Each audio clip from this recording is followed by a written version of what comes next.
Ei, pessoal! Hoje à noite nós vamos viajar pelas margens serenas do Nilo para descobrir o que os egípcios antigos comiam quando acordavam de ressaca. Imagine só, o sol ainda nem nasceu direito, mas a sua cabeça já parece um tambor de cerimônia. Você desperta sobre uma esteira de palha áspera, dentro de uma casa de tijolos de barro, e o primeiro pensamento que vem é: nunca mais vou beber aquele vinho de tamareira fermentado com cebola. Spoiler, você vai. O ambiente ao redor ainda está escuro, mas já dá para ouvir os sons familiares da vida egípcia começando. Um ganso grita lá fora, provavelmente zombando da sua condição. Um cheiro pungente de alho e fermento velho escapa da cozinha e ameaça derrubar o pouco equilíbrio que você conseguiu ao sentar. Sua boca está seca como os rolos de papiro do templo local, e a sensação na língua é a de ter lambido um tijolo. A cabeça dói, os olhos ardem e você jura que alguém dançou em cima do seu peito enquanto você dormia. Você se esforça para lembrar da noite anterior. Flautas, risadas, jarras de cerveja de pão passando de mão em mão. Alguém tentando declamar poesia para um gato, que, por sinal, foi embora no meio do verso. Era festa em honra a Hathor, deusa do amor, da música e, aparentemente, das decisões ruins. Mas antes de se acomodar, respire fundo e aproveite para curtir o vídeo e se inscrever no canal. Mas só se você realmente gosta do que eu faço, por aqui. E conta aí nos comentários, de onde você está assistindo e que horas são aí. Agora apague as luzes, talvez ligue um ventilador para aquele fundo sonoro suave. E vamos juntos mergulhar nessa jornada de hoje. Você se levanta com esforço, cada junta rangendo como o portão de um templo antigo. A jarra de água ao lado da esteira está vazia. Típico. Mas você se lembra vagamente que pão velho pode virar cura, ou pelo menos uma tentativa de. E é aí que sua jornada começa. A cozinha da casa está em silêncio, mas ainda morna das brasas que dormiram acesas no fogareiro. Vasos de cerâmica guardam restos de grãos, lentilhas e algo que parece leite azedo. Melhor não mexer nesse por enquanto. Do lado de fora, o dia começa a clarear com um brilho amarelado nas paredes de barro. É bonito, de um jeito quieto, reconfortante. Um gato dorme enrolado num cesto. Ele já viu essa cena antes. Você caminha até a porta onde o ar da manhã oferece um leve alívio. Vizinhos já estão de pé, mexendo panelas, varrendo pátios, trocando receitas e cochichos. O cheiro de pão fresco invade suas narinas e quase convence seu estômago a colaborar. Um menino passa correndo com uma cesta cheia de pães achatados e dourados recém-saídos do forno de barro da vila. Você se lembra de que os egípcios adoravam pão. Era a base da alimentação e também da cerveja.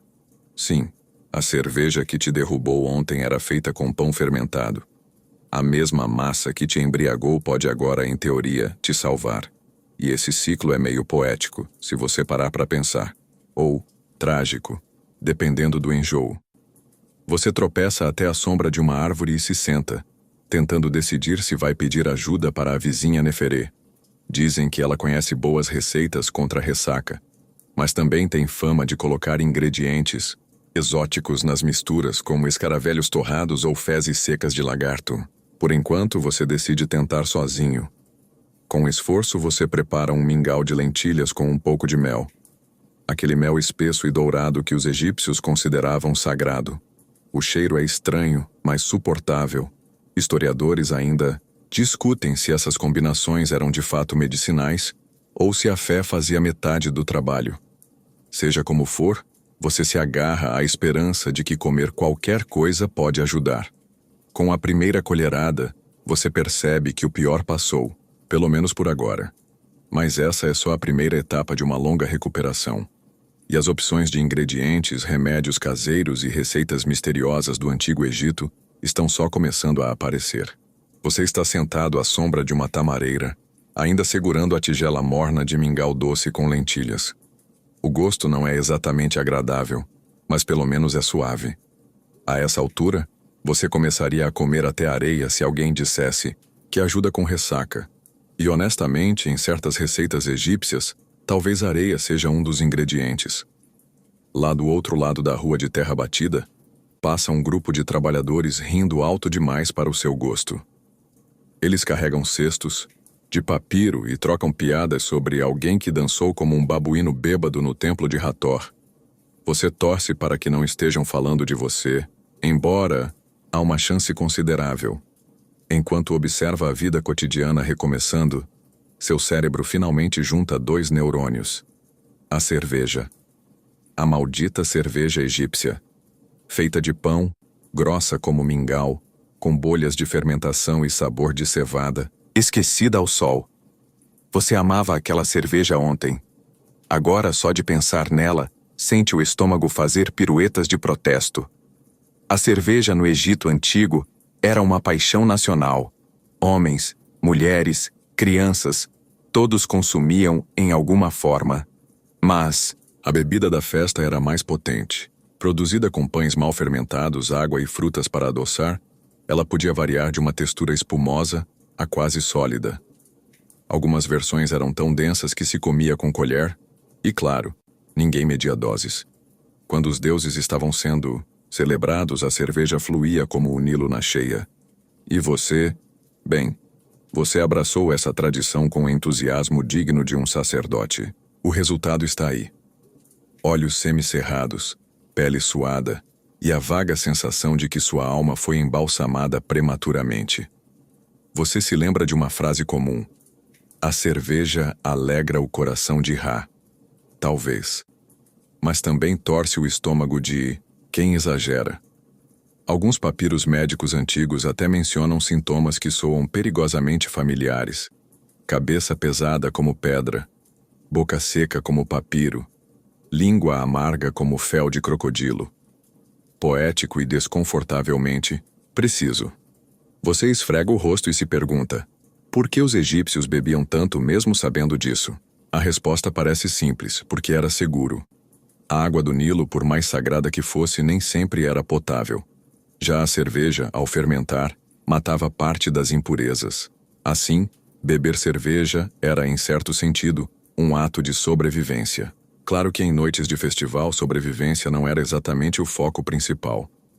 Você se levanta e caminha lentamente em direção ao mercado, onde talvez encontre algo mais eficaz. No caminho, um velho sentado à porta de casa acena com a cabeça. Muito vinho ontem? Pergunta sem sarcasmo. Você apenas assente e ele aponta para uma pequena cesta ao lado dele. Lá dentro, há um punhado de cevada seca e algumas folhas, de lótus azul. Você reconhece o lótus, não só como planta decorativa, mas como ingrediente levemente psicoativo, usado em infusões. O velho murmura: chá disso acalma o espírito e o estômago, se ele ainda tiver salvação. Você agradece e continua. Historiadores ainda discutem se o lótus azul era realmente consumido como droga recreativa ou se seu uso era apenas ritual. A verdade pode estar em algum lugar no meio, como quase tudo no Egito Antigo. Ao chegar ao mercado, o caos tranquilo do lugar te envolve. Há mulheres negociando especiarias, crianças correndo entre barracas, e o cheiro de coentro, alho e peixe seco se misturando num abraço agressivo. É aqui que você encontra algo interessante. Pão amanhecido mergulhado em leite de cabra. A vendedora diz que é bom para fortalecer o baço. Você nem tem certeza do que exatamente o baço faz, mas aceita. Você mastiga devagar, sentindo a textura da cevada se desfazer na boca. É pesado, mas reconfortante. Você pensa no ciclo curioso. Pão vira cerveja, cerveja vira ressaca e o pão volta como cura. O mesmo ingrediente que te derrubou agora tenta te levantar, como um amigo que te empurrou na festa e te ajuda a levantar no dia seguinte, com um sorriso culpado e um pouco de iogurte. Enquanto mastiga, nota ao lado uma vasilha com bolinhos escuros de figo e cevada. São doces e nutritivos, quase como as barrinhas de cereal dos egípcios. Você pega um e saboreia com calma. Aos poucos o mundo para de girar. Por um momento, o calor do sol, o som dos passarinhos nos juncos do Nilo e o cheiro de pão torrado formam uma harmonia sutil. A dor de cabeça não desapareceu, mas ficou em segundo plano. E a náusea agora parece mais distante, como uma lembrança ruim da noite passada que você começa a esquecer. É só o começo da sua jornada de cura. E o Egito ainda tem muitos ingredientes misteriosos e poções suspeitas para te oferecer. Mas por enquanto, o pão e a cerveja têm contas a acertar entre si. E você é o campo de batalha. Você se senta à sombra de uma barraca feita com tecidos de linho, o pano oscilando suavemente com a brisa quente que sobe do Nilo. O mercado ao redor continua em ritmo constante, sem pressa, mas também sem pausa. Os egípcios sabiam fazer tudo com aquele equilíbrio quase sonolento, e nesse momento você agradece. Qualquer agitação seria insuportável. Ao seu lado, uma senhora muito idosa corta pequenos pedaços de pão escurecido. Ela o mergulha em uma infusão quente que cheira a ervas secas e fumaça de lenha. Você pergunta o que é aquilo. Ela sorri sem mostrar os dentes e responde: pão de ontem para o corpo de hoje. Um ditado que pode ser sabedoria milenar, ou apenas desculpa para reaproveitar comida velha. Você pega um pedaço e molha na mistura. O sabor é estranho, mas, de certa forma, reconfortante. A textura do pão se desfaz na boca, como se tivesse esperado a noite inteira por esse momento. A infusão parece conter hortelã do deserto, talvez um pouco de anis, e algo levemente amargo que faz seu nariz enrugar. Pode ser raiz de papiro. Sim, eles usavam isso também. A cozinha egípcia era cheia de surpresas que hoje seriam barradas por qualquer agência de vigilância sanitária. Enquanto mastiga, você começa a se lembrar de algo que o vizinho comentou certa vez, que o pão amanhecido, se deixado de molho, podia ser uma espécie de remédio universal, um curativo para o estômago e para o orgulho ferido. O pão, no Egito, não era apenas alimento, era símbolo de estabilidade, de sustento e, em muitos casos, até de pagamento. Soldados recebiam parte de seus salários em pão. Você provavelmente gastou o seu todo ontem à noite, em troca de mais bebida do que bom senso. A senhora ao seu lado olha para você com um olhar maternal e pergunta se você quer um pouco de natron para aliviar o peso do corpo. Você agradece, mas recusa. Natron é aquele sal mineral usado para embalsamar os mortos. Ainda não é o caso. Ainda. Enquanto observa o vai e vem do mercado, repara em uma pilha de pequenos potes de cerâmica com tampas de palha. O comerciante percebe seu olhar e se aproxima. Ele oferece algo chamado meret, uma pasta feita com pão triturado, leite coalhado e figos amassados. Parece estranho. Tem gosto ainda mais estranho. Mas depois de 2 colheradas, você sente algo parecido com gratidão. Não é exatamente saboroso, mas parece colar seu estômago no lugar certo novamente. Você começa a perceber que os egípcios eram especialistas em reaproveitamento. Nada se perdia. O pão que sobrava da ceia era ralado, misturado com ervas, transformado em mingau, em bolinhos, ou em um tipo primitivo de esponja digestiva.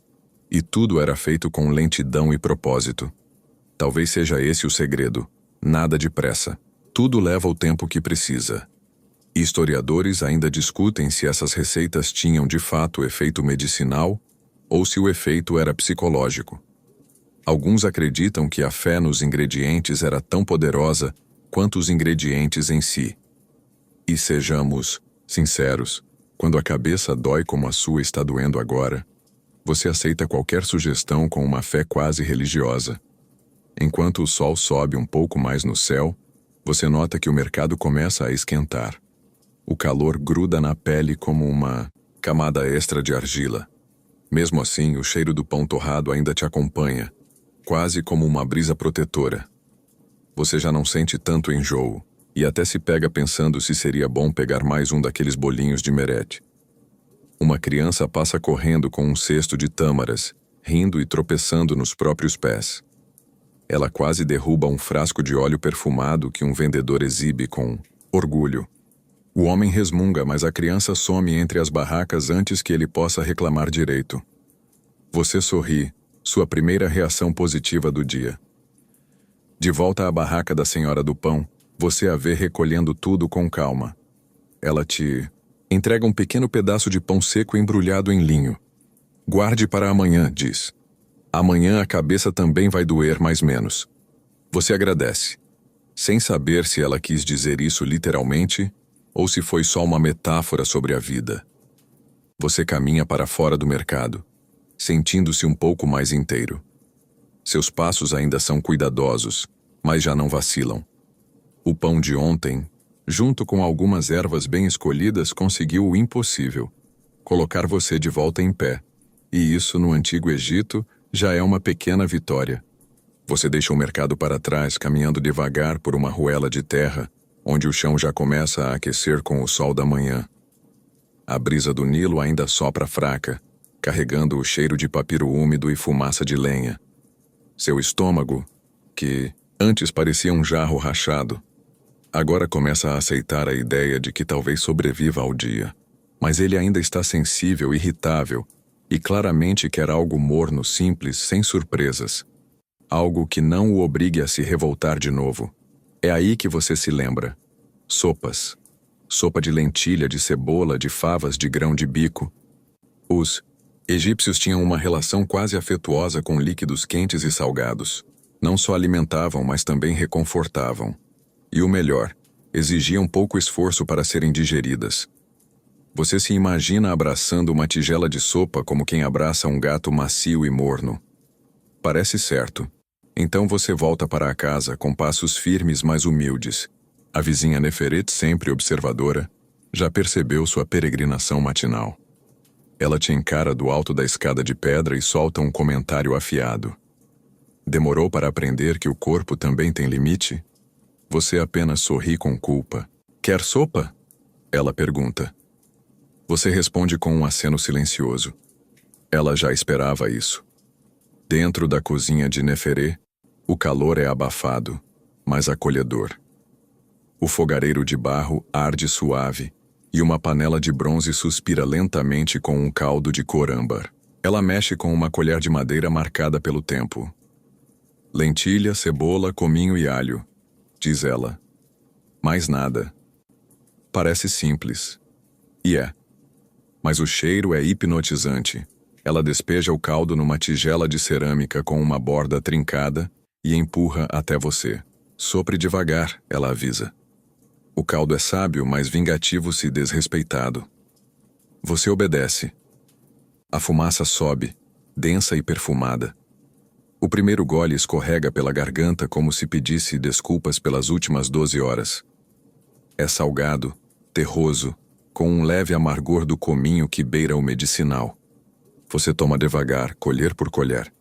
Cada uma parece forrar seu estômago com um cobertor de barro quente. Lá fora, ouve-se o som do martelo de um artesão batendo numa estátua de calcário. É como se o mundo todo estivesse moldando coisas novas, enquanto você reconstrói seu ânimo a partir de uma sopa ancestral. Enquanto come, Neferê se senta em frente a você e começa a relatar, com certo prazer, outras receitas que curam até a alma que esqueceu o próprio nome. Uma delas envolve uma mistura de leite de cabra com farinha de cevada e folhas de tamareira secas, algo que soa mais como gesso do que alimento. Outra mistura usa gema de ovo crua e mel fermentado. Você agradece pela sopa simples, mas a conversa logo se aprofunda. Neferet fala sobre como os antigos egípcios acreditavam que os alimentos tinham não só propriedades físicas, mas também espirituais. Comer algo puro podia restaurar a ordem interna, o Ma'at, que você claramente perdeu na festa. Ela afirma que até os sacerdotes, após cerimônias de excesso, eram aconselhados a tomar caldos feitos com cebolas fervidas e folhas de lechuga selvagem. Você não sabia disso. E agora, com cada gole, sente não só o corpo se estabilizar, mas também a mente se acalmar. Historiadores ainda discutem se essas práticas alimentares eram baseadas em observação empírica ou se seguiam princípios religiosos. O fato é que funcionavam, ou ao menos criavam uma sensação poderosa de que tudo estava voltando ao lugar. Neferet, vendo seu prato quase vazio, sorri com uma ponta de sarcasmo. O vinho de ontem perdeu a briga. Você apenas abaixa a cabeça em sinal de rendição. Ela se levanta e traz um pequeno bolinho achatado de cevada e mel, crocante por fora e macio por dentro. Sobremesa. Só se seu estômago permitir. Você hesita por 2 segundos, depois morde. A vida começa a ter sabor de novo. O calor dentro da cozinha agora é um abraço. As paredes de barro parecem pulsar com vida, e até os utensílios têm uma aura de tranquilidade. Você escuta lá fora o barulho de água sendo carregada, galinhas ciscando e alguém batendo palmas para chamar um vendedor. Tudo continua como sempre foi. Mas você sente que algo mudou, mesmo que só um pouco. E talvez, só talvez, você possa até sair de casa até o fim da tarde sem desmaiar no caminho. Ao agradecer e sair da casa de Neferê, o sol já está mais alto, mas sua luz agora parece menos ofensiva. Você ainda está se recuperando, mas já sente que está, aos poucos, voltando a ser alguém que toma decisões minimamente racionais. Você caminha lentamente pelas ruas de barro seco, sentindo a sopa de lentilha se acomodar no estômago como um hóspede educado. Pela primeira vez desde que acordou, o mundo parece não estar girando. Sua cabeça ainda pulsa levemente, mas agora, como uma tamborilada distante. Algo quase poético, se você fingir que é um sacerdote em transe e não apenas um mortal de ressaca. No caminho, você ouve uma voz familiar. É Rory, o curandeiro da vila. Um homem magro com barba curta e dedos longos como os de uma garça. Ele está sentado à sombra de uma palmeira, moendo algo com um pilão de pedra. O som rítmico do esmagar das ervas parece combinar com o seu novo estado de espírito. Lento, constante, levemente vegetal.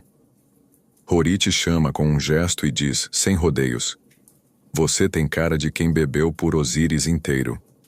Você assente. Sorte sua que hoje eu preparei algo especial. Ele ergue uma cumbuca de madeira contendo uma mistura pastosa de cor esverdeada. Você franze o nariz, mas se aproxima. Mirra, alface selvagem e um toque de semente de alcarávia. Serve para limpar o que a cerveja sujou. Você pergunta se isso é cientificamente comprovado, e ele responde com uma gargalhada. Se você confiar, funciona. O argumento não é dos mais sólidos, mas você está em um ponto do dia onde o ceticismo perdeu um pouco da força. Você aceita uma pequena porção da pasta, que tem cheiro de terra molhada e gosto de folha de papiro vencida. A mirra amarga raspa levemente na garganta, enquanto a alface silvestre traz um amargor quase fresco, como se sua língua estivesse sendo podada. A alcarávia, uma especiaria da família do cominho, dá um toque picante que provoca uma leve lágrima nos olhos. Não é exatamente prazeroso, mas tem um quê de ritual, como se você estivesse sendo reconectado à estabilidade corporal por forças botânicas maiores que você. Enquanto mastiga, Rory começa a contar histórias. Ele fala de uma princesa da terceira dinastia que curava suas ressacas com infusões feitas com flores de lótus azul e dentes de burro moídos. Você não sabe o que é mais absurdo, a mistura ou o fato de alguém guardar dentes de burro para fazer chá. A mente precisa acreditar para o corpo seguir, diz ele, enquanto coleta algumas raízes debaixo de uma pedra achatada. Historiadores ainda discutem se essas práticas tinham fundamentos farmacológicos ou eram principalmente simbólicas, mas o Egito Antigo vivia no limiar entre o físico e o espiritual, entre o que se via e o que se sentia. Comer e curar não eram coisas separadas. Era tudo parte do mesmo fluxo, do mesmo Ma'at, o equilíbrio universal. Você termina de mastigar e agradece. Rory te entrega uma pequena trouxinha de pano com mais da mistura. Use se a tontura voltar, ele diz, ou se tiver que conversar com alguém insuportável. De volta ao caminho, você sente um leve formigamento nos lábios. Talvez da alcarávia, talvez de sugestão. Um cheiro forte de peixe seco vindo de uma barraca próxima ameaça testar sua recuperação, mas você desvia com agilidade. O mundo está cheio de armadilhas olfativas, e você está aprendendo a evitá-las como um verdadeiro sobrevivente das festividades do templo. Passando por uma viela estreita, você vê uma mulher esmagando sementes com uma pedra chata. Ao lado, Uma criança segura um frasco com um líquido escuro e denso. Você pergunta o que é. A mulher responde: licor de tamareira com poejo, cura e castiga ao mesmo tempo. Você sorri, recusa e continua andando. Você começa a perceber que há uma certa poesia nesse processo todo. A ressaca não é apenas um castigo, mas uma chance de desacelerar, de se reconectar com os sabores, os cheiros, as pessoas e as tradições, de aceitar que o corpo tem limites e que existe sabedoria em respeitá-los, mesmo que só depois de ignorá-los. Ao passar por um pequeno templo dedicado a Hathor, você vê uma oferenda simples aos pés de uma estátua, um cacho de uvas, uma tigela de leite, um punhado de tâmaras e um pedaço de pão com ervas. Tudo o que seu corpo pediu nas últimas 2 horas, oferecido ali, não como remédio, mas como gratidão. Talvez você pensa, a cura egípcia nunca tenha sido sobre apagar os sintomas, mas sobre reequilibrar o mundo interno com o externo. E talvez seja isso que você vem fazendo desde o primeiro gole de sopa. Voltar ao centro, colher por colher, folha por folha, passo por passo, você respira fundo. O ar ainda está quente, mas agora parece mais leve. Você se afasta do templo de Hathor com a sensação de que de algum modo foi abençoado, ou no mínimo, tolerado pelos deuses. Seus passos agora são mais firmes, sua visão menos turva, e seu estômago, embora cauteloso, já não ameaça se rebelar a cada nova brisa perfumada. Mas a recuperação no Egito Antigo é uma maratona, não uma corrida curta. Você sabe que ainda tem mais a enfrentar. E é nesse espírito de sobrevivente parcial que você se vê diante de um novo dilema. Um prato de ovos de ganso, recém-fritos em gordura de cabra e salpicados com cominho e coentro. O cheiro é, digamos, expressivo. Algo entre refeição campestre e templo em dia de sacrifício menor. Você hesita. Seu corpo envia sinais mistos. O estômago diz, por favor, não. Enquanto o cérebro sussurra, você precisa de proteína. O nariz, por sua vez, apenas se ausenta emocionalmente da situação. A cozinheira da barraca sorri para você com simpatia maternal. Ovos de ganso, fortes como o espírito de um escriba veterano. Ela diz, entregando o prato com confiança. Você se senta à sombra de um toldo improvisado, pega uma colher de madeira e mergulha com cuidado no prato fumegante. A primeira mordida é um desafio sensorial. A textura é densa, o sabor é intenso, e o tempero parece ter sido aplicado com uma generosidade que beira o ataque pessoal. Mas, surpreendentemente, há algo reconfortante ali.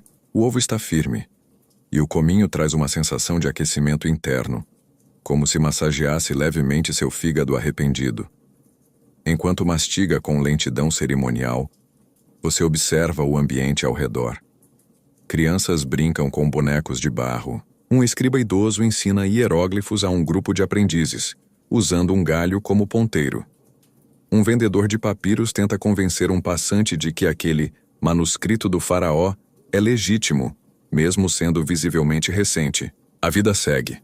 Você lembra de ter lido, ou ouvido, ou sonhado, que os egípcios acreditavam que certos alimentos carregavam não apenas nutrição, mas também energia vital. Os ovos, por exemplo, simbolizavam o renascimento. Comer ovos, no dia seguinte a uma noite de exageros, era, de certa forma, um ritual de recomeço. Você decide acreditar nisso.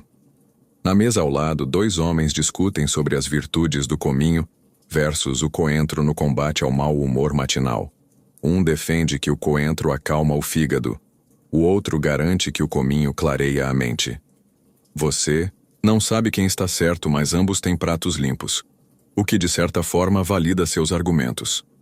Historiadores ainda debatem se os egípcios realmente entendiam os efeitos medicinais das especiarias que usavam, ou se a tradição era mais importante que a lógica. Alguns papiros médicos sugerem conhecimento real sobre digestão, circulação e efeitos calmantes de certos condimentos. Outros apenas recomendam comer o que agrada aos deuses e não irrita o intestino. Você termina os ovos e se sente diferente. Não exatamente melhor, mas com uma estranha sensação de que está pronto para enfrentar o restante do dia. Ou pelo menos para não se deitar de novo tão cedo. A cozinheira te oferece um copinho de vinagre diluído com mel. Ajuda a firmar o espírito, ela diz. Você aceita. O gosto é ácido, mas revigorante. Quase como se um sacerdote soprasse, vento fresco dentro do seu crânio. Você agradece com sinceridade e segue seu caminho. Ao dobrar uma esquina de adobe, sente-se mais centrado. O sol reflete nos telhados planos das casas, e a areia parece menos ofensiva sob seus pés. Seu corpo, antes um campo de batalha entre o prazer do banquete e o arrependimento do dia seguinte, agora começa a entrar em acordo consigo mesmo. Você encontra um pequeno banco de pedra perto de uma plantação de papiro e se senta. Uma mulher passa com uma cesta de cebolas nas costas e sorri para você. Um cachorro magro corre atrás de uma cabra teimosa. Ao longe, o Nilo brilha, preguiçoso e constante. E ali, sob o céu azul e o zumbido suave do vento nas folhas, você pensa: talvez seja isso que os antigos sabiam e a gente esqueceu.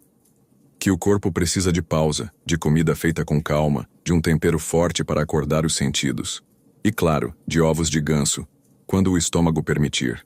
Você permanece alguns minutos ali, sentado ao lado da plantação de papiro, deixando que o calor do sol toque sua pele com mais gentileza do que fez pela manhã. O mundo parece respirar num ritmo mais aceitável agora, e até os sons da vila, antes como sinos martelando dentro do seu crânio, soam como uma sinfonia rural bem coordenada. Mas então alguém se aproxima. Um jovem rapaz com pele bronzeada, túnica clara e um colar simples de contas coloridas. Ele vem do templo. Você reconhece pela postura tranquila, quase solene, e pelo leve cheiro de incenso que o acompanha. Ele sorri com simpatia e diz: Hathor enviou um conselho. Quer saber? Você responde com um gesto de mão que mistura curiosidade e cansaço. Ele se senta ao seu lado e tira de um cesto de linho alguns figos secos, um pequeno pote de mel escuro e um pano umedecido com um aroma floral. Depois de noites longas, nossa deusa prefere curas doces e simples, diz entregando os figos. Você morde um. A textura é macia, o sabor denso e adocicado. O mel escorre devagar, impregnando a fruta com um toque profundo e quase místico. É doce, mas não é exagerado. Parece que cada mordida tenta te lembrar de algo, de que há beleza nas coisas suaves, de que é possível acordar de novo refeito como um botão de lótus surgindo das águas. Figos e mel para acalmar a alma, diz o rapaz, enquanto molha o pano com mais do líquido perfumado e passa nas suas têmporas. É fresco, com cheiro, de flor de tamareira, talvez misturado com óleo de moringa. Você fecha os olhos. O toque é leve, e sua mente começa a flutuar como uma barca cerimonial no Nilo ao entardecer. Ele explica que, nos templos dedicados a Hathor, as sacerdotisas prescreviam esse tipo de tratamento após festas rituais, quando o corpo era submetido a exageros em nome da celebração, mas precisava, no dia seguinte, ser lembrado de que ainda era sagrado. Não se tratava de cura no sentido ocidental da palavra, era mais um reencontro entre o físico e o espiritual, entre o corpo e a delicadeza que ele esquecia de merecer. Você pergunta se isso funciona mesmo ou se é só teatro para turistas espirituais de milênios atrás. O rapaz sorri. A resposta está no silêncio que vem depois, ele responde. E nesse momento tudo ao redor parece desacelerar.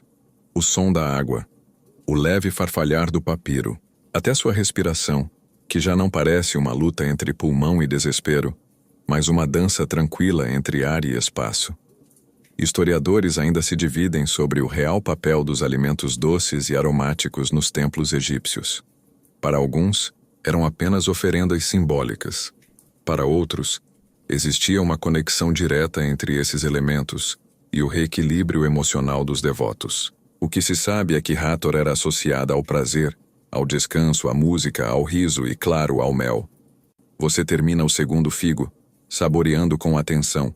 O mel escorre por um canto da boca e você nem se importa. O rapaz te oferece um último presente. Uma pequena tira de tecido embebida em essência floral. Leve consigo. Quando o sol pesar, respire isso. Você guarda o pano como se fosse uma relíquia, e de certo modo é, porque naquele momento, mais do que uma substância aromática, ele representa algo maior: cuidado. Uma ideia simples, quase infantil, de que você pode ser cuidado, mesmo quando fez escolhas ruins, mesmo quando exagerou, mesmo quando tudo o que queria era dançar como um idiota ao som de flautas e terminar abraçado a uma ânfora de cerveja. O rapaz se despede com uma inclinação de cabeça e segue seu caminho, sumindo entre as palmeiras como um personagem de fábula. Você fica ali mais um pouco, sentindo a doçura permanecer na boca, o frescor na testa e uma leve, muito leve, sensação de que ainda vale a pena levantar amanhã. Você se levanta devagar. Os passos não são tão leves quanto de um escriba, inspirado, mas também já não são os de um homem à beira do colapso. O dia segue. E você, curiosamente, também. Você caminha pelas margens do Nilo com os passos agora mais suaves, como se cada figo digerido tivesse adicionado uma pequena almofada de leveza ao seu tornozelo. O cheiro da água misturado com juncos e lodo fresco seria desagradável em qualquer outra situação, mas agora chega aos seus sentidos com uma certa melancolia aquática. Você se lembra de uma conversa antiga, talvez com Rory, talvez com um velho pescador. Tudo parece meio embaçado. Falavam sobre sementes, pequenas, secas, discretas e milagrosas. Entre elas, a alcarávia, também chamada de cominho do campo, uma semente escura com sabor terroso e levemente cítrico que os egípcios juravam ser eficaz contra tudo: má digestão, excesso de gases, espírito abatido e até picadas de escorpião. Embora não ao mesmo tempo, espera-se. Você encontra uma barraca simples, com potes de barro repletos de sementes e raízes secas. A vendedora, de rosto curtido pelo sol e sorriso, sempre presente, percebe seu olhar. Você está com cara de quem precisa de alcarávia, diz ela com convicção, como se tivesse lido seu intestino pela expressão facial. Ela pega um punhado das sementes e as envolve num pedaço de tecido rústico, entregando como quem passa um segredo antigo. Mastigue devagar. Pense em silêncio. Evite vizinhos barulhentos. Você ri, porque nesse momento, qualquer ruído além do próprio pensamento já é excessivo. Você coloca algumas sementes na boca. O sabor explode com uma força inesperada, entre anis e pimenta, com um fundo de terra molhada e uma pitada de desafio. É forte, mas interessante. E em algum lugar nas profundezas do seu ser, algo começa a se mover. Não exatamente uma cura, mas um realinhamento interno. Um aviso gentil ao seu corpo. Eu estou tentando. Me ajuda aí. Você encontra uma pedra lisa perto do rio e se senta. Enquanto mastiga, observa uma cabra bebendo água como se fosse um nobre em descanso. Um crocodilo lá longe flutua imóvel, fingindo ser um pedaço de madeira. As margens do Nilo são como sua ressaca, quietas por fora, cheias de movimento, oculto por dentro. Pescadores conversam em voz baixa, redes sendo lançadas com movimentos preguiçosos. Um jovem tenta equilibrar um cântaro na cabeça e falha com dignidade. Tudo respira em compasso egípcio, um ritmo entre a eternidade e o agora. Historiadores ainda discutem até que ponto o uso da alcarávia estava relacionado à medicina formal ou à tradição popular. Há papiros que mencionam as sementes em receitas médicas complexas, junto com ingredientes como leite de jumenta e gordura de hipopótamo, que você sinceramente espera nunca experimentar. Mas há também registros mais simples, indicando que os egípcios comuns usavam essas sementes diariamente, como parte da comida, sim, mas também como pequenas cápsulas de sabedoria mastigável. Você sente que seu corpo está, enfim, respondendo. O peso da manhã se dissolveu. A mente já não parece um papiro enrolado com pressa. A digestão, antes um campo de batalha mudo, agora soa como um coro gregoriano grave e conciliador. A vendedora se aproxima com um copinho de algo morno. Chá de sementes de alcarávia e folha de figueira, ela diz. Ajuda a terminar o que as sementes começaram. Você agradece, toma um gole. É amargo, mas também fresco, como se a natureza estivesse te oferecendo um acordo de paz. Você pensa em como é curioso que culturas tão antigas tenham confiado tanto em sabores tão pequenos. Que tenham mastigado sementes para curar mágoas, que tenham cozido raízes para aliviar culpas, que tenham adoçado pão com mel não apenas por prazer, mas por fé. Ali, à beira do rio, mastigando sementes e ouvindo o som da água lambendo a terra, você se dá conta. A ressaca não é só física. É um pequeno luto pela irresponsabilidade alegre da noite anterior. É o preço suave por ter vivido demais, rido alto, dançado torto. E talvez seja por isso que os egípcios cuidavam tanto desse dia seguinte. Eles sabiam que cada manhã era um recomeço. E que recomeços precisam de gentileza, de sementes e de tempo.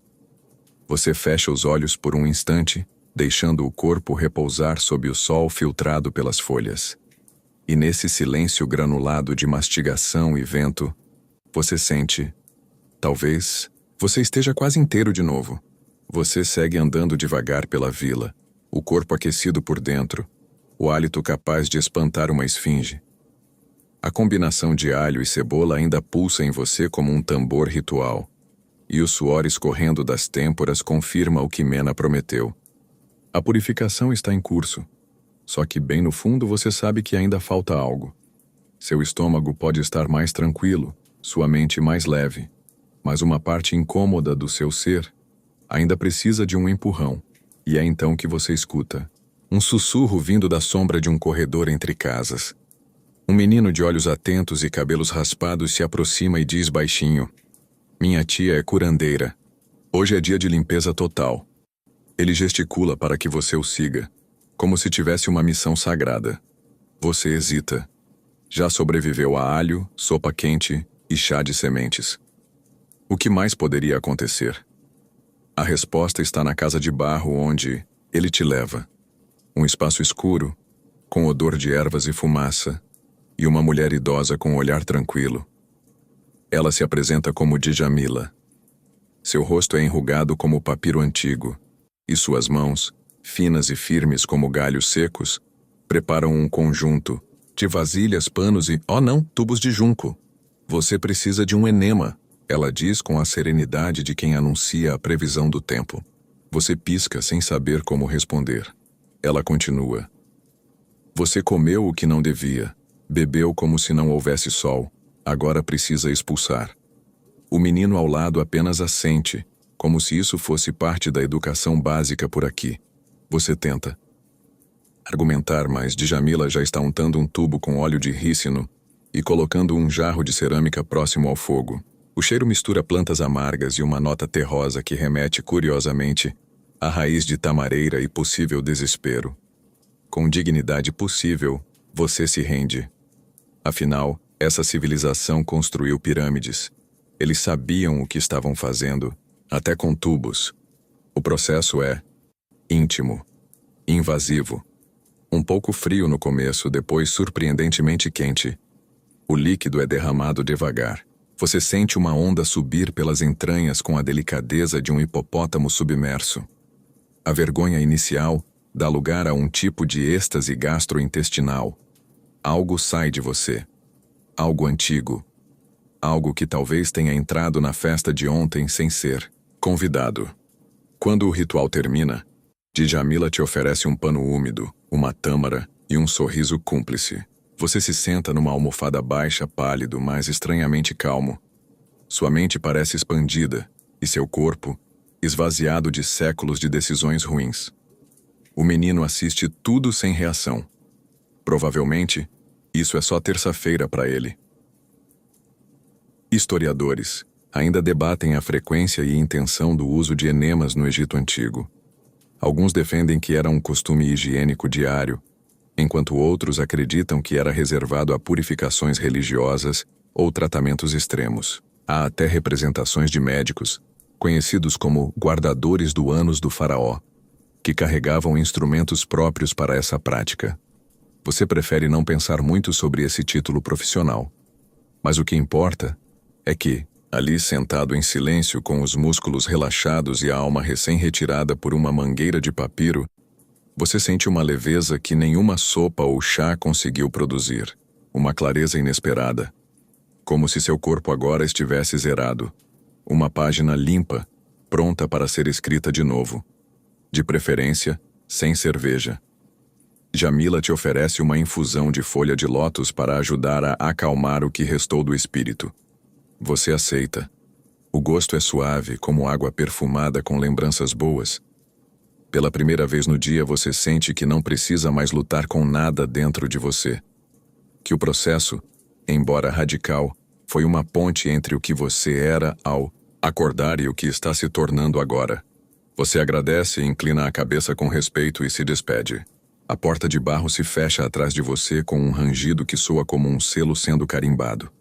E ao voltar para a rua poeirenta, sentindo o sol tocar seus ombros como um lençol morno, você percebe. Às vezes, para seguir adiante, é preciso soltar o que estava retido. Literalmente. Você caminha novamente pelas ruas da vila, agora com uma leveza suspeita. O corpo não apenas parece mais limpo, ele parece oco. Leve como papiro seco ao vento. Talvez um pouco demais. Mas você não reclama. Depois de tudo o que foi expulso, não sobra muito espaço nem para arrependimento. A cada passo, os sons e cheiros ao seu redor parecem mais nítidos. O som de um pilão moendo especiarias. O aroma de pão assando lentamente em um forno de barro. O riso de uma criança que corre, com um bastão e uma rodinha de madeira. O mundo já não é agressivo. Ele voltou a ser curiosamente interessante. E com essa nova paz, surge um desejo simples e gentil. Um lanche leve. Algo doce. Algo que possa preencher esse vazio recém-criado sem provocar um motim interno. E é nesse momento que você se lembra de um velho costume egípcio, tâmaras e leite morno. 2 ingredientes que sozinhos são simples. Juntos beiram a magia.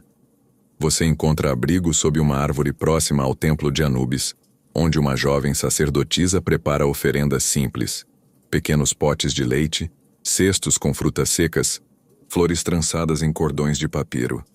Ela o observa com gentileza e pergunta se você veio orar. Você responde com um olhar que diz: só se a oração vier com lanche. Ela sorri e prepara uma tigela com 3 tâmaras bem escuras, carnudas, e um copo de leite de vaca aquecido sobre pedra quente. Isso ajuda a trazer o corpo de volta, diz ela, e com sorte, o juízo também. Você se senta num banco, de pedra, pega a primeira tâmara e a morde. A textura macia quase se desfaz na boca, liberando um mel natural que beira o exagero de tão doce. Você intercala goles do leite morno, que parece aquecer cada centímetro da sua espinha. O sabor é simples, puro, reconfortante, quase infantil. A sacerdotisa conta que essas combinações eram comuns entre os escribas e artesãos, que passavam longas horas sob o sol. Que não havia tempo para refeições pesadas, mas sempre havia tempo para um breve consolo. Historiadores ainda debatem o papel exato do leite na dieta egípcia. Alguns afirmam que ele era amplamente consumido entre as classes mais altas, enquanto outros defendem que era um alimento cerimonial, oferecido em rituais e usado em fórmulas medicinais. O que se sabe com certeza é que o leite quente com tâmaras era visto como um bálsamo, não apenas para o corpo, mas para a mente. Você termina a segunda tâmara lentamente, como quem se recusa a encerrar o momento. E então algo surpreendente acontece. Você boceja. Longo, solene, quase sagrado. É como se seu corpo dissesse: está bom por hoje. A sacerdotisa oferece uma almofada simples e um canto de sombra dentro do templo. Só por um tempo, ela diz. Aqui é seguro. Você aceita. Lá dentro, o ambiente é fresco, com paredes adornadas por inscrições suaves e cheiro de incenso de mirra, misturado com folhas secas. Um gato dorme enrolado ao lado de uma estátua. Você se deita com cuidado, o corpo ainda flutuando entre o cansaço e o conforto. O leite e as tâmaras continuam trabalhando em silêncio. Cada célula parece soltar um suspiro. Sua respiração se aprofunda. Os ombros relaxam. Seus pés, antes tensos como garras de falcão, agora repousam sobre o chão como folhas no limo. Lá fora, o mundo segue, mas ali, naquele instante, você alcança algo raro. Não exatamente cura, mas descanso. A pausa completa entre dois capítulos. A trégua que vem depois do esforço, depois do remorso, depois do alho. Você fecha os olhos e por alguns minutos, talvez mais, simplesmente, não pensa em nada. Você caminha novamente pelas ruas da vila, agora com uma leveza suspeita. O corpo não apenas parece mais limpo, ele parece oco, leve como papiro seco ao vento. Talvez um pouco demais, mas você não reclama. Depois de tudo o que foi expulso, não sobra muito espaço nem para arrependimento. A cada passo, os sons e cheiros ao seu redor parecem mais nítidos. O som de um pilão moendo especiarias. O aroma de pão assando lentamente em um forno de barro. O riso de uma criança que corre, com um bastão e uma rodinha de madeira. O mundo já não é agressivo. Ele voltou a ser curiosamente interessante. E com essa nova paz, surge um desejo simples e gentil. Um lanche leve. Algo doce. Algo que possa preencher esse vazio recém-criado sem provocar um motim interno. E é nesse momento que você se lembra de um velho costume egípcio, tâmaras e leite morno. 2 ingredientes que sozinhos são simples. Juntos beiram a magia. Você encontra abrigo sob uma árvore próxima ao templo de Anubis, onde uma jovem sacerdotisa prepara oferendas simples. Pequenos potes de leite, cestos com frutas secas, flores trançadas em cordões de papiro. Ela o observa com gentileza e pergunta se você veio orar. Você responde com um olhar que diz: só se a oração vier com lanche. Ela sorri e prepara uma tigela com 3 tâmaras bem escuras, carnudas, e um copo de leite de vaca aquecido sobre pedra quente. Isso ajuda a trazer o corpo de volta, diz ela, e com sorte, o juízo também. Você se senta num banco, de pedra, pega a primeira tâmara e a morde. A textura macia quase se desfaz na boca, liberando um mel natural que beira o exagero de tão doce. Você intercala goles do leite morno, que parece aquecer cada centímetro da sua espinha. O sabor é simples, puro, reconfortante, quase infantil. A sacerdotisa conta que essas combinações eram comuns entre os escribas e artesãos, que passavam longas horas sob o sol. Que não havia tempo para refeições pesadas, mas sempre havia tempo para um breve consolo. Historiadores ainda debatem o papel exato do leite na dieta egípcia. Alguns afirmam que ele era amplamente consumido entre as classes mais altas, enquanto outros defendem que era um alimento cerimonial, oferecido em rituais e usado em fórmulas medicinais. O que se sabe com certeza é que o leite quente com tâmaras era visto como um bálsamo, não apenas para o corpo, mas para a mente. Você termina a segunda tâmara lentamente, como quem se recusa a encerrar o momento. E então algo surpreendente acontece. Você boceja. Longo, solene, quase sagrado. É como se seu corpo dissesse: está bom por hoje. A sacerdotisa oferece uma almofada simples e um canto de sombra dentro do templo. Só por um tempo, ela diz. Aqui é seguro. Você aceita. Lá dentro, o ambiente é fresco, com paredes adornadas por inscrições suaves e cheiro de incenso de mirra, misturado com folhas secas. Um gato dorme enrolado ao lado de uma estátua. Você se deita com cuidado, o corpo ainda flutuando entre o cansaço e o conforto. O leite e as tâmaras continuam trabalhando em silêncio. Cada célula parece soltar um suspiro. Sua respiração se aprofunda. Os ombros relaxam. Seus pés, antes tensos como garras de falcão, agora repousam sobre o chão como folhas no limo. Lá fora, o mundo segue. Mas ali, naquele instante, você alcança algo raro. Não exatamente cura, mas descanso. A pausa completa entre 2 capítulos. A trégua que vem depois do esforço, depois do remorso, depois do alho. Você fecha os olhos. E por alguns minutos, talvez mais, simplesmente, Não pensa em nada. Você desperta devagar, sem sobressaltos. Não há confusão nem angústia. Só o som distante da água batendo contra a margem e o ruído ritmado de passos em terra batida. O templo está quieto, exceto pelo ronronar contínuo do gato, que agora dorme virado de barriga para cima, em pose absolutamente imune às preocupações humanas. Você se senta. O corpo ainda parece lento, como se tivesse sido refeito em areia molhada, mas não há dor. Só uma calma levemente embriagada. Dessa vez, sem fermentação. Lá fora, a luz mudou de tom. O sol já se inclinou um pouco, tingindo o céu com um dourado espesso que parece derreter sobre os telhados planos da vila. A sombra da figueira cresceu até a entrada do templo. Um grupo de crianças passa correndo, jogando caroços de tâmara e rindo. Você escuta uma delas dizer: "Olha o homem do cheiro de alho!" E sente que, de certo modo, virou folclore local. Com o corpo repousado e a digestão finalmente em paz, você percebe algo inesperado: fome. Mas não aquela fome urgente, bruta, que grita por carboidratos e socos no fígado. Não. É um apetite. Curioso, calmo, como se o corpo agora refeito pedisse para ser completado. Como um jarro novo, ainda vazio, mas já com sede.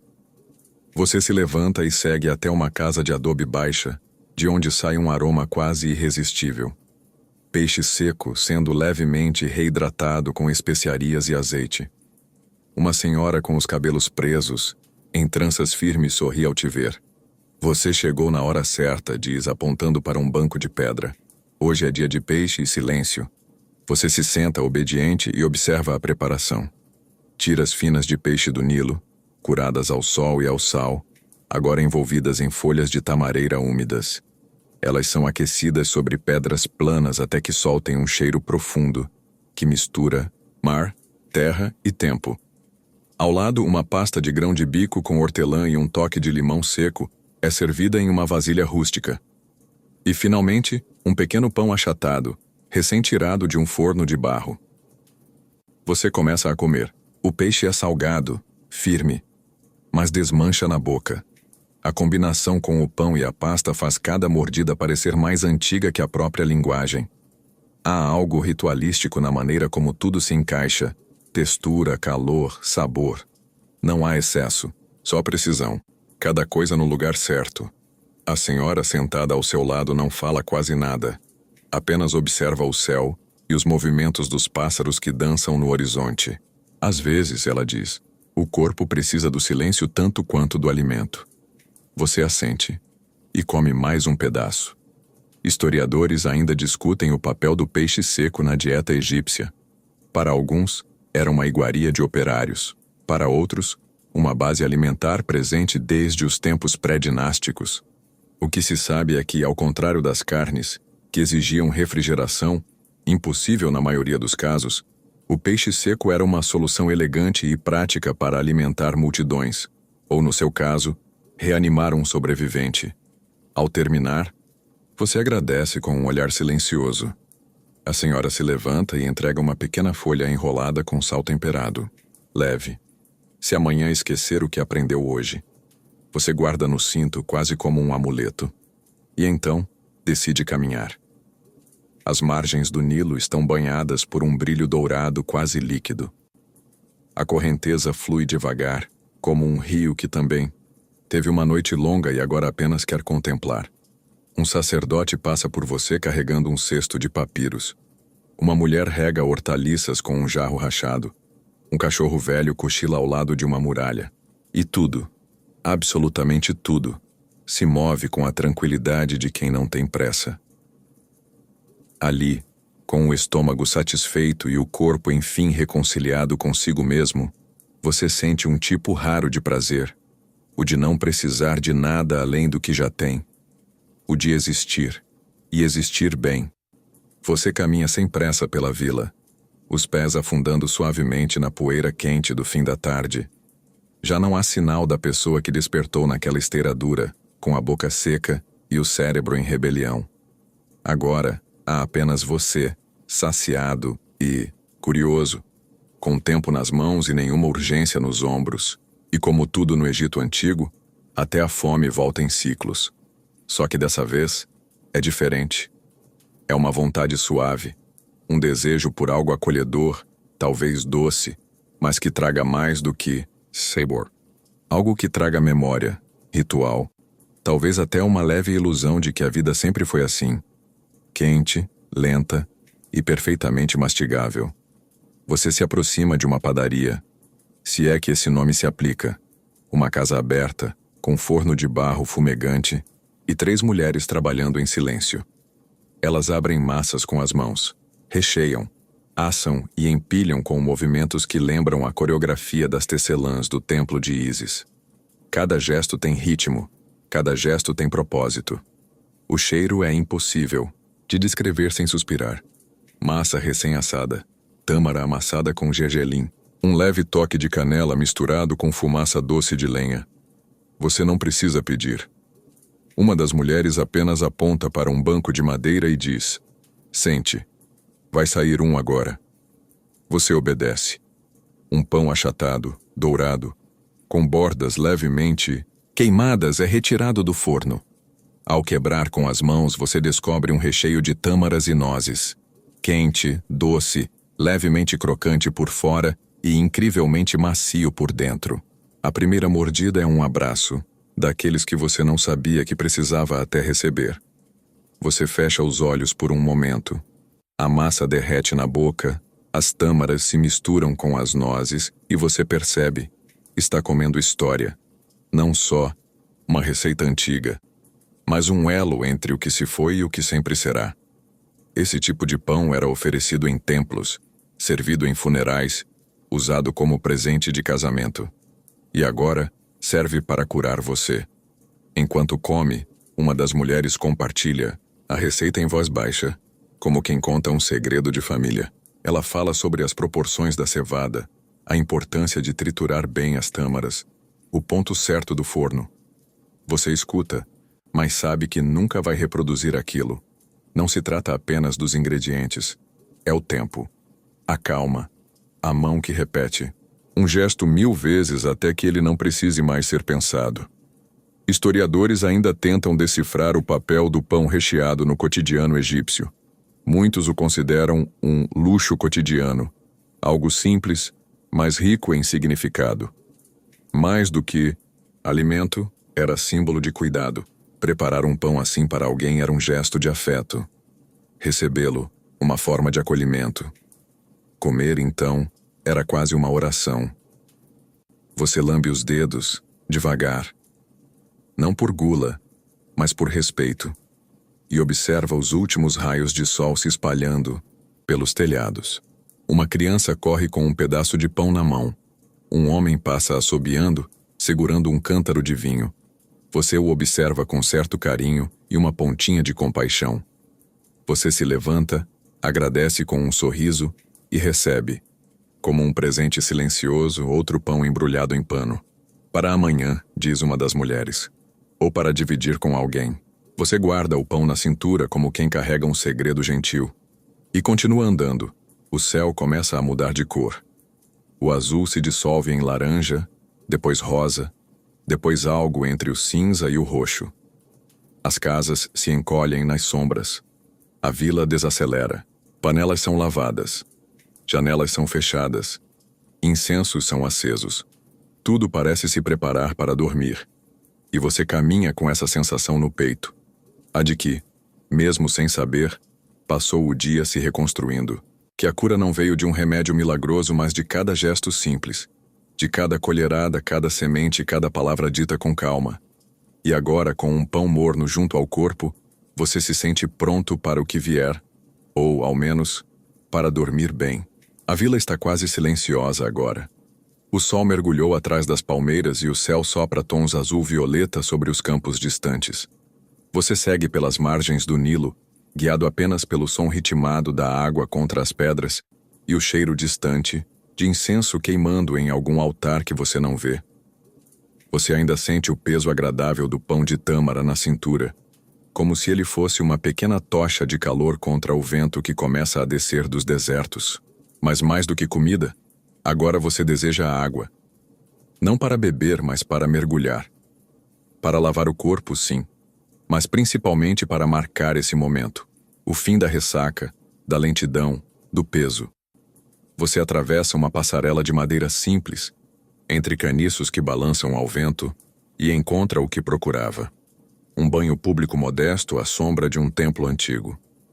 A estrutura é feita de pedra clara, e pequenos potes com óleos e essências repousam sobre uma mesa de madeira carcomida. Não há luxo, só silêncio e vapor. Uma mulher alta, de túnica escura e cabelo preso com um fio de linho, te recebe com um gesto de cabeça. Ela te entrega um jarro com óleo de moringa, misturado com ervas maceradas. Esfregue bem, diz ela. O suor, o vinho, os erros, tudo sai. Você se despe devagar, com a solenidade de quem participa de um rito. O chão de pedra está quente, mas não desconfortável. Você derrama o óleo nas mãos e o espalha pelo corpo. Braços, pernas, pescoço, rosto. O cheiro é cítrico, mas com um fundo terroso. Como se a própria terra estivesse dizendo: não se preocupe, eu entendo. Você entra na água, que é morna. Profunda o bastante para cobrir seus ombros. Rasa o bastante para parecer segura. O corpo inteiro relaxa. A pele reage com um arrepio involuntário. Você se afunda até onde o nariz permite e permanece ali, flutuando, olhos fechados, enquanto o óleo se mistura à água e a água se mistura ao que você já não precisa carregar. Você lembra que os egípcios davam enorme valor ao banho, não apenas pela higiene, mas pela renovação simbólica. Tomar banho era gesto espiritual. Era como reescrever o próprio nome. E você, agora, é alguém quase novo. Historiadores ainda debatem se os egípcios comuns tomavam banhos diários ou se essa prática era mais comum entre as classes sacerdotais. Mas o que se sabe é que havia uma clara associação entre limpeza, saúde e espiritualidade. Estar limpo era estar em harmonia com os deuses. E hoje, você está tentando, talvez com mais esforço que fé, mas tentando. Quando você sai da água, a mulher entrega uma túnica de linho leve. Ela foi lavada e deixada secar ao sol, e agora cheira a poejo e flor de lótus. Você a veste com lentidão, sentindo o tecido acariciar sua pele como se dissesse: é hora de seguir. Ela te conduz até uma pequena mesa baixa. Lá estão dispostos um espelho de bronze, um pente de madeira, um pano para o rosto e uma pequena tigela com tinta para os olhos. Só se quiser, ela diz, mas ajuda a marcar o fim. Você passa o pente devagar, tentando reconhecer o rosto no espelho. Ele está mais limpo, mais sóbrio, e de algum jeito, mais seu. Você sorri para ele. Antes de sair, a mulher te entrega um pequeno amuleto de barro, com o símbolo de um olho fechado. Para dormir melhor, ela diz. Você agradece. Não sabe se funciona, mas você já se curou com coisas muito menos confiáveis hoje. Ao sair do banho, o ar da noite parece outro. A brisa é suave, fresca, quase maternal. O Nilo continua a sussurrar. A vila começa a acender pequenas lamparinas nas janelas. Você sente que é hora de voltar para casa, para a esteira de palha que agora parece convite e não ameaça. Você caminha com o amuleto na mão, a túnica leve sobre a pele limpa e o pão doce ainda guardado como um tesouro. Você não sente pressa, sente paz. A vila está mergulhada em penumbra. As lamparinas de óleo tremulam nas janelas como pequenas estrelas terrestres, e o som das conversas vai se dissolvendo no silêncio acolhedor da noite. Ao longe, ouve-se o coachar preguiçoso de sapos perto do Nilo e o bater rítmico de um tear que resiste aos últimos minutos do dia. Você caminha devagar pelas ruas que agora conhece com intimidade. Cada pedra, cada sombra, cada cheiro. Há familiaridade em tudo. E pela primeira vez desde que acordou, não há nenhuma tensão em seu corpo. Nenhum peso a mais nas têmporas. Nenhum temor ao próximo passo. Ao chegar à sua casa de tijolos de barro, você empurra a porta de madeira com cuidado. Lá dentro, tudo está no mesmo lugar. A esteira, o jarro de água, o pequeno altar com flores secas, a tigela que você quase quebrou pela manhã. Mas agora o ambiente parece outro. Não porque mudou, mas porque você mudou. Você acende uma lamparina, não para iluminar, mas para aquecer a atmosfera. A luz dança nas paredes com suavidade, pintando o quarto com tons dourados que lembram o pôr do sol que você viu, mas que já quase esqueceu. A memória já está sendo filtrada pelo descanso. Você se senta na esteira, agora não mais um campo de batalha, mas um lugar de repouso. O corpo agradece, se acomoda. Você retira o pão, que guardou com tanto cuidado. Ainda está morno, ou talvez seja sua imaginação. Você dá uma mordida lenta, mastigando como quem encerra um ciclo, como quem sela um acordo com a vida. Você pensa então em tudo o que passou ao longo do dia. A sopa, as ervas, o suor, o chá, o peixe salgado, o banho morno, o silêncio. Cada pequena etapa de um processo que começou no desconforto e terminou em cuidado. Você não foi apenas alimentado, foi acolhido por um povo, por uma cultura, por um tempo que entendia que cura é ritmo, é atenção, é não pular etapas. E ali, com o estômago tranquilo e a mente sem pressa, você se deita. A túnica limpa envolve seu corpo como se quisesse preservá-lo. Você segura o pequeno amuleto do olho fechado, sentindo a textura áspera do barro entre os dedos. Ele é simples, rudimentar, quase frágil, e ainda assim, você acredita nele. Historiadores talvez não concordassem com tudo que você viveu. Talvez discordassem sobre a eficácia das sementes, das raízes, dos banhos e dos caldos. Talvez classificassem tudo como folclore ou superstição. Mas você sabe que há algo que eles não podem medir. O efeito da gentileza, do gesto calmo, do cuidado sem urgência. Lá fora, o Nilo continua a correr, paciente como sempre. A lua, cheia e amarelada, reflete na água como um olho quieto observando o mundo. O vento se arrasta pelas folhas e sopra levemente pelas frestas da casa. E você, finalmente fecha os olhos. Não há pressa para dormir, mas o sono vem, como um barco que se desprende devagar do cais. A vila está mergulhada em penumbra. As lamparinas de óleo tremulam nas janelas como pequenas estrelas terrestres, e o som das conversas vai se dissolvendo no silêncio acolhedor da noite. Ao longe, ouve-se o coachar preguiçoso de sapos perto do Nilo e o bater rítmico de um tear que resiste aos últimos minutos do dia. Você caminha devagar pelas ruas que agora conhece com intimidade. Cada pedra, cada sombra, cada cheiro. A familiaridade em tudo. E pela primeira vez desde que acordou, não há nenhuma tensão em seu corpo. Nenhum peso a mais nas têmporas. Nenhum temor ao próximo passo. Ao chegar à sua casa de tijolos de barro, você empurra a porta de madeira com cuidado. Lá dentro, tudo está no mesmo lugar. A esteira, o jarro de água, o pequeno altar com flores secas, a tigela que você quase quebrou pela manhã. Mas agora, o ambiente parece outro. Não porque mudou, mas porque você mudou. Você acende uma lamparina, não para iluminar, mas para aquecer a atmosfera. A luz dança nas paredes com suavidade, pintando o quarto com tons dourados que lembram o pôr do sol que você viu, mas que já quase esqueceu. A memória já está sendo filtrada pelo descanso. Você se senta na esteira, agora não mais um campo de batalha, mas um lugar de repouso. O corpo agradece, se acomoda. Você retira o pão, que guardou com tanto cuidado. Ainda está morno. Ou talvez seja sua imaginação. Você dá uma mordida lenta, mastigando como quem encerra um ciclo, como quem sela um acordo com a vida. Você pensa então em tudo o que passou ao longo do dia. A sopa, as ervas, o suor, o chá, o peixe salgado, o banho morno, o silêncio, cada pequena etapa de um processo que começou no desconforto e terminou em cuidado. Você não foi apenas alimentado, foi acolhido por um povo, por uma cultura, por um tempo que entendia que cura é ritmo, é atenção, é não pular etapas. E ali, Com o estômago tranquilo e a mente sem pressa, você se deita. A túnica limpa envolve seu corpo como se quisesse preservá-lo.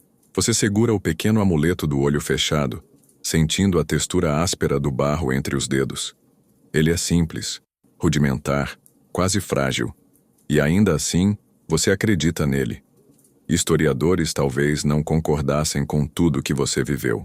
Talvez discordassem sobre a eficácia das sementes, das raízes, dos banhos e dos caldos.